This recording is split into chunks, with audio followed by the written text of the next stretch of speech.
To all the people that always said I'd never amount to anything because of my procrastination, just you wait.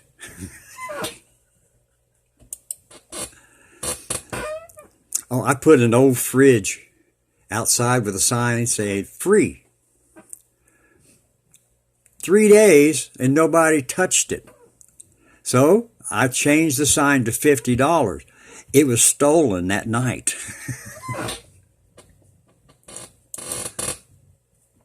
Oh, a cop left me a note on my windshield to let me know that I parked my car correctly.